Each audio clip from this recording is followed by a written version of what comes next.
大家好，我是老罗。今天我们来聊一聊踢脚线。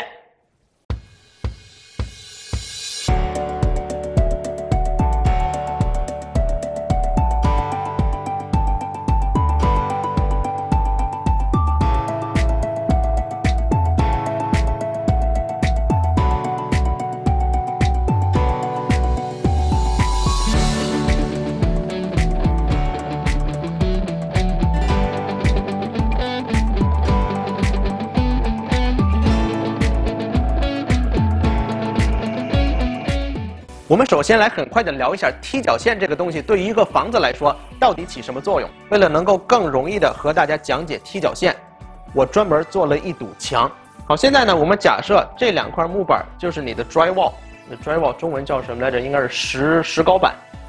然后呢，这块是你的 subfloor， 就是在你地板或者地毯底下的那一层。当我们在装地板的时候呢，在地板和墙之间会留有这么一个小缝儿。这个小缝是干什么用的呢？就是说，当这个地板在膨胀或者收缩的时候，这个地板呢不会在墙和墙之间卡住。所以大家试想一下，如果没有踢脚线的话，你的墙和地板之间会有一个缝儿。所以呢，一个踢脚线可以帮助我们把墙和地板之间的这个缝隙这样挡住。在这里可能有人会问，这个地板和墙之间有这个缝隙，那么地毯呢？当我们在装地毯的时候，沿着墙和 subfloor 的这个墙根这一块会有一个叫做 tack strip 的东西。这个 tack strip 这个东西是什么呢？它其实就是一根木片，上面钉了好些钉子。好了，现在假设我这里有一个有钉子的小木条，然后呢，我把这个地毯这样扣上去。所以在这里，如果我们把踢脚线装上以后，这样的话呢，你的地毯就不会很容易的被拉出来了。如果没有踢脚线的话，很容易的就可以把这个地毯从这个 tack strip 上直接拉起来。其实石膏板这个东西还是比较脆弱的，它既经不起打，也经不起水，所以踢脚线呢就可以有效的保护你的这个墙上这个石膏板。踢脚线呢有不同的材料，常见的呢有实木的踢脚线，有这个 MDF， 也就是今天我用的这种踢脚线，还有呢就是这种 polyurethane 这种聚氨酯踢脚线，大家看它是可以这样弯曲。然后还有一种呢是接近于塑料的一种踢脚线。不过我这里没有。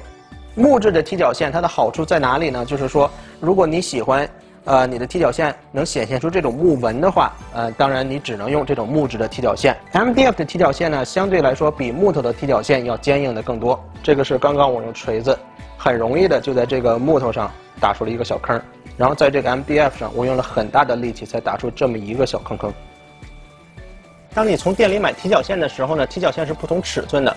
我这种踢脚线呢，从 Home Depot 买的时候，店里通常是16尺的。但是为了方便顾客呢 ，Home Depot 会免费的向顾客提供这种切割的服务。很显然，我这辆车是装不了16尺的踢脚线，所以我通常呢会请 Home Depot 的员工帮我把16尺的踢脚线从中间切到8尺，这样我就可以把这些踢脚线运回家了。我个人的观点，最容易帮助你切割踢脚线的工具就是斜切锯 miter saw。但是如果你想玩更多的花样呢，你可以去买一个这个东西，这个东西叫做 coping saw。所以像这种内侧90度的这种直角墙的话，你只需要把你的踢脚线切割成2个45度角就可以了。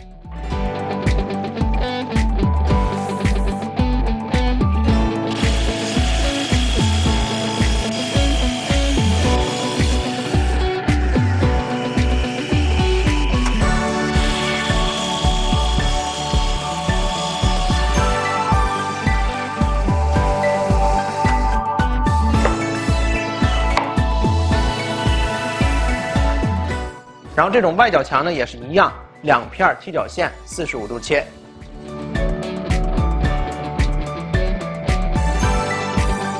然后关于固定这个踢脚线呢，在北美木质的结构房子，在墙的这个石灰板后边都有竖起来的这种木棍儿，我们叫做 stud。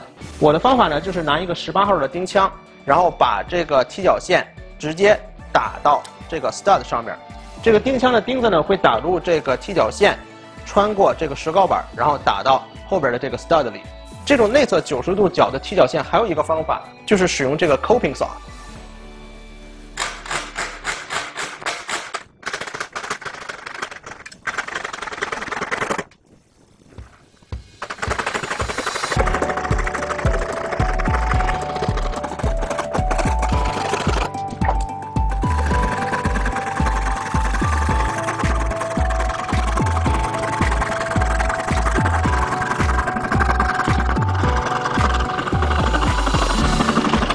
这种切法呢，从正面看得过去就可以，背面看呢其实是相当粗糙的。但是背面的粗糙其实也无所谓，因为没有人会看得见。所以大家看，我这里有一个踢脚线，这边没有切45度角，它呢就是直直的放在这个墙上。然后呢，刚才切到的这个 coping cut， 它是直接就可以这样连到这个踢脚线上了。其实不难看出啊，刚才做这个 coping cut 的时候还是费了一些功夫的。但是为什么会有人会选择用这种特别费劲的方法去做这种 coping cut 呢？下面我们来看一下，这个呢就是刚才给大家演示的这种45度内角的切割方法，放在一个内角为90度的墙里边，没有什么问题。为什么我们还要用 coping saw 呢？原因就是几乎每一个房子的墙都不是100%的90度。其实从这里呢，大家就可以看到，当一个墙成为90度的时候，这种45度角的切割方法是非常容易的。但如果你的墙不是90度，比如说它是91、2度的话，那么根据你的墙的这个角度，它中间的这个缝隙呢就会越来越大，越来越大。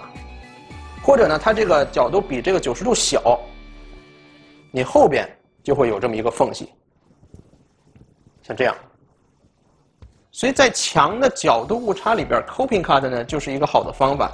好像刚才一样，假设我们现在这个是90度，如果这个角度呢比90度多，稍微多那么一点，这个缝隙呢也不是说特别的明显，哪怕我这么大，它也不是说特别的明显，不像刚才那种45度切角的话，稍微一丁点离开90度，它中间的这个缝隙就会显得很大。像这种 coping cut， 你看我动了这么多，都感觉还好，看不太出来。所以 coping cut 呢就有这么一个好处，就是当你拿不准你的墙到底这个角度是多少的时候，你花点时间做一个 coping cut， 然后放在你的墙的这个墙角上，这种效果呢会比这个45度角稍微好一些。但是就我个人而言来说呢，这种 coping cut 真是太费时间，而且太费劲儿了。所以我一般在给家里搞装修的时候呢，我是有这么一个量角器，然后呢我就使用这个量角器来看一下我的这个墙到底有多少度。比如说现在是90度，那我90除以2，那就是45度。在斜切锯上，我就把这个角度切成45度就可以了。如果这个墙呢稍微差一点，比如说这个88度，那我就切44度就可以了。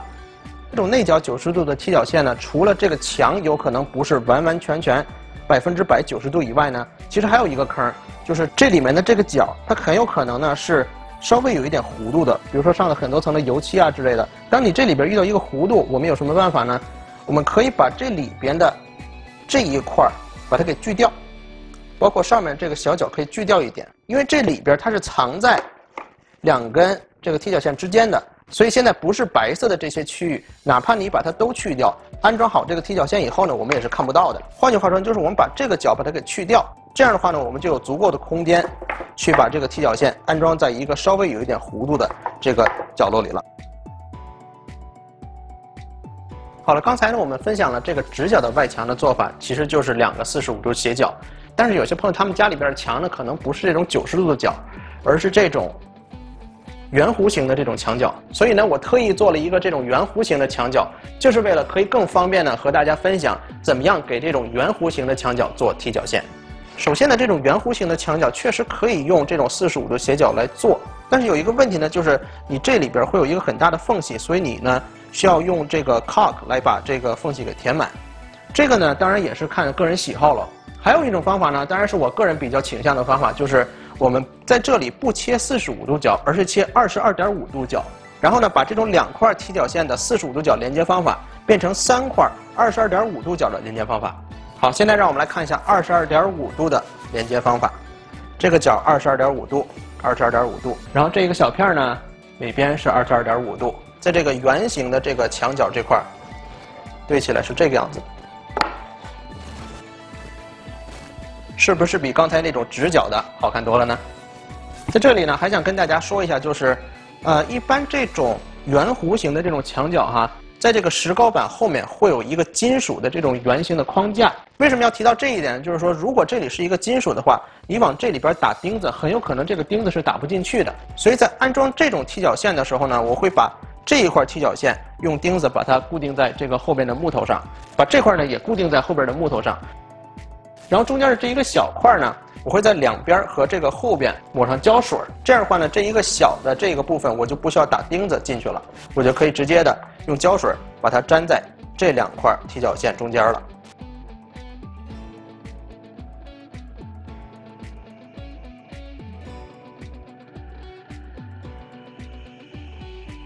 安装踢脚线有时候也会碰到这种情况，就是离地面很近的地方有一个风口啊，或者说是一个电插头之类的东西，然后呢，你的踢脚线呢比这个风口要高，这样的话呢就会把这个风口啊或者是电插头给挡住。这种情况下我们怎么办呢？很简单，我们在这里边开一个口，这个问题不就解决了吗 ？No， 千万不要这么做，这么做太难看了。我们首先需要知道的呢，就是这个风口它的这个尺寸和这个踢脚线相比的话相差多少。所以从这里一量呢，这个风口离地面呢是3英寸，然后这个踢脚线呢是5.25英寸。5.25减去3等于2.25。好了，那就是说呢，这个踢脚线我们要把它去掉至少2.25英寸，向下这样去掉。第一步呢，我们要把这个踢脚线切一个斜角，像这样。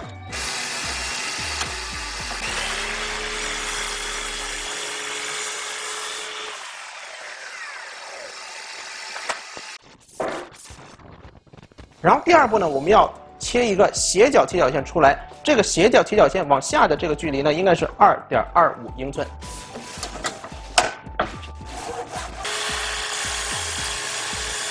好了，像刚才所说，从这里到这里，我们要切一个2.25英寸的平行的线。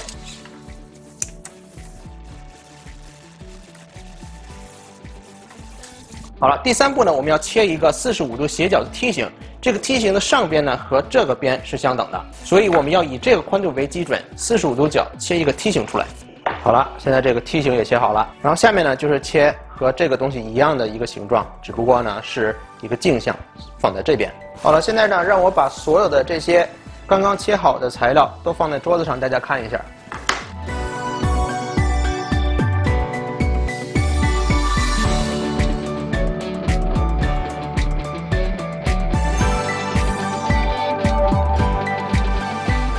现在呢，它是这个形状的。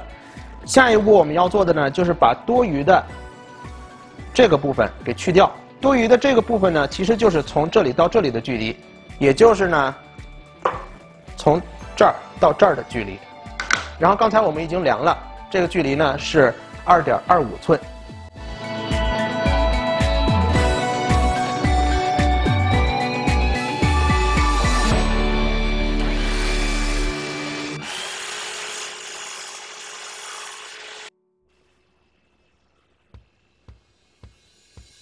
好了，现在呢，我们把刚才切的那些踢脚线拼到这里。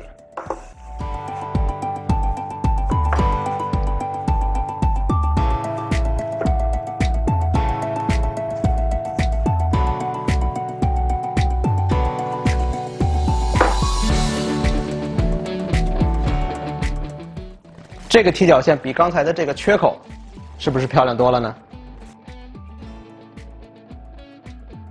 好了，在这里呢，还想和大家分享一下关于这个踢脚线的这个缝隙和钉子眼儿是怎么糊上的。这个踢脚线的缝隙呢，我们通常是用这个叫做 caulk 这个东西来把它进行处理的。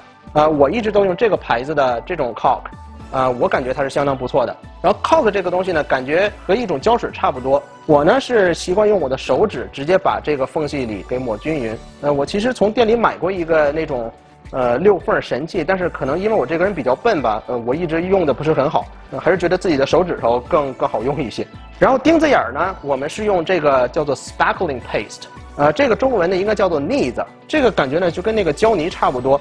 我也是呢用手蘸一点这个 spackling paste， 然后糊在钉子眼儿上，然后把周围多余的呢给蹭掉就好了。然后相信在这里会有朋友会问哈，说为什么钉子眼儿就一定要用 spackling paste 而不能用这个 caulk 呢？原因是这样的。其实你可以用 caulk 糊钉子眼儿，但是有一个问题就是说，当这个 caulk 在这个钉子眼里干了以后，你的钉子眼会这样凹进去。所以如果你想把这个钉子眼糊得平整的话呢，你需要再返工，再加一层 caulk， 然后再等它干了，看看第二次这个钉子眼是不是平整。而这个 spackling paste 呢，你抹上去以后，它干了呢，它也是那个形状，平平整整的。所以糊钉子眼呢，这个 spackling paste 是非常好用的。然后相信又有人会问了哈，说这个那么缝隙为什么我们必须要用 caulk 而不能用这个 spackling paste 呢？原因呢是这样的，如果用 spackling paste 填封的东西非常大的时候，当这个 spackling paste 干了以后，它很容易的就会裂开。而 caulk 呢，当它干了以后，它的感觉就像是一个橡皮一样，它有一定的柔韧度。所以对于一个缝隙来说的话呢，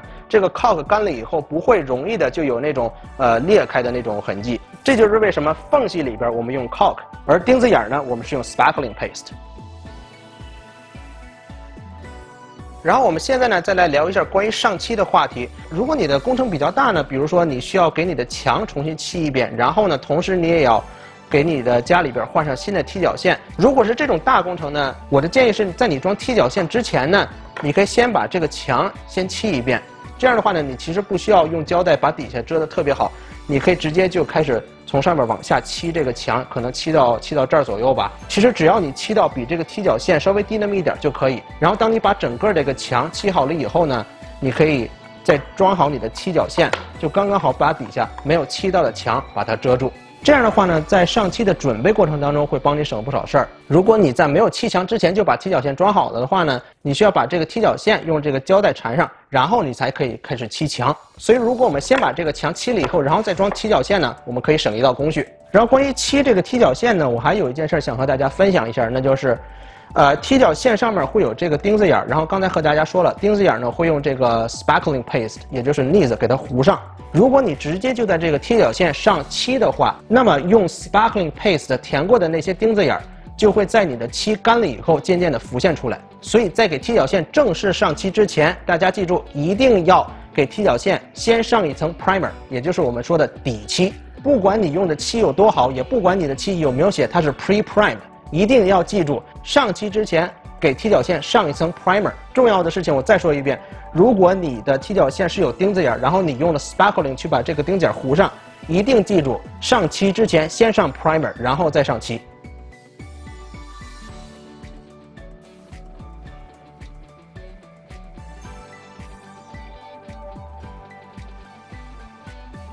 这个就是片头的那个区域了。当时我做这个地方的踢脚线呢，就是用了这个非常简单的这个量角器。然后当时呢，我就是这样量的角度，把这个角度量好以后呢，除以2，在斜切锯上这么一切，就做出了这样角度的踢脚线。这个区域呢，因为它是一个圆弧的，所以普通的这个 MDF 踢脚线呢，它是不能够这样来弯曲的。所以这种踢脚线呢，这种材料叫做 polyurethane 踢脚线。这种 polyurethane 踢脚线呢，非常适用于这种弧形的区域。这里呢，就是我和大家刚刚分享过，离地面很近的地方有一个出风口这么一个情况。因为这个出风口离地面很近，所以我决定呢是以这个方式制作我的踢脚线。我对这个做出来的效果还是相当满意的。然后这个就是这种可以弯曲的 polyurethane 踢脚线，聚氨酯踢脚线，还没有漆的样子。我呢是把家里的这个地板换了一下，然后呢做的这个踢脚线。这个踢脚线呢，我刚刚把钉子眼给糊上了，然后把这个缝给封好，但是呢我还没有漆，现在呢是这个样子的。然后呢，我家还有一个这么一个地方，就是一个小柱子。这个小柱子底下的这个缝隙呢，你看远远是比这个踢脚线是要短的，所以我采取的方法呢，就是在这里有一根踢脚线，然后呢这里是45度斜角切下去，底下呢贴一个踢脚线的板，这块呢再有一个这么着45度踢脚线的这么一个小块，这样做出来踢脚线的整体的效果是非常美观的。这个地方呢是我刚刚做好，但是还没有漆。然后大家也可以看到这个踢脚线上还有这个钉子眼，我也没有糊上。这里呢，我想着重向大家介绍一下的就是这个踢脚线的制作方法。大家可以看到这个踢脚线呢是从这个墙上过来的，然后从这里呢我有一个45度切角把它转过来，然后呢是因为这里有一个台阶嘛，所以我从这里又切了45度角，把这个踢脚线这样引下来，再一个45度角过去。然后呢，到了这个区域以后呢，因为这底下比这个踢脚线短，所以我又采取了那种拐的这种切割方式。所以这个踢脚线做出来呢，这个整体的流畅感是很好的，给人的感觉呢就是一条踢脚线很顺畅的这样流过去。然后这里的踢脚线呢，也是我刚刚才做好。然后大家呢也可以看见这个钉子眼我还没有糊上。这个踢脚线呢也是从这里我离地面很近的地方有一个风口，所以我采取了这种折叠性的这种踢脚线。然后呢，从这里呢有一个台阶儿，所以我的踢脚线呢是这样折上去的。这样的话呢，这个台阶的这块也相当美观了。好了，关于踢脚线的话题呢，今天我只想到了这么多。最后呢，还想提醒大家一下，就是如果你选择使用 MDF 这种材料的踢脚线呢 ，MDF 这种材料所产生的细尘是非常的细小，所以当你把这个细尘吸到你的肺里，它会对你的健康大打折扣。当你在切割这个 MDF 的时候，一定要记住利用你的吸尘器或者集尘器，把切割所产生的这些木屑和细尘把它处理掉，或者你也可以在切割的过程中戴上这个防毒面具，防止呢这个 MDF 所产生的这些木屑和细尘吸到你的肺里。好了，希望今天的分享呢能给在家里做 DIY 装修的你有所帮助。如果大家有什么问题呢，欢迎给我留言，也希望你呢能够订阅我的频道。祝大家的 DIY 装修越做越好，我是老罗 ，See you next time。预备，开始。大家好，我是老罗。今天呢，我们来，不是，你让我紧张了。大家好，我是老罗。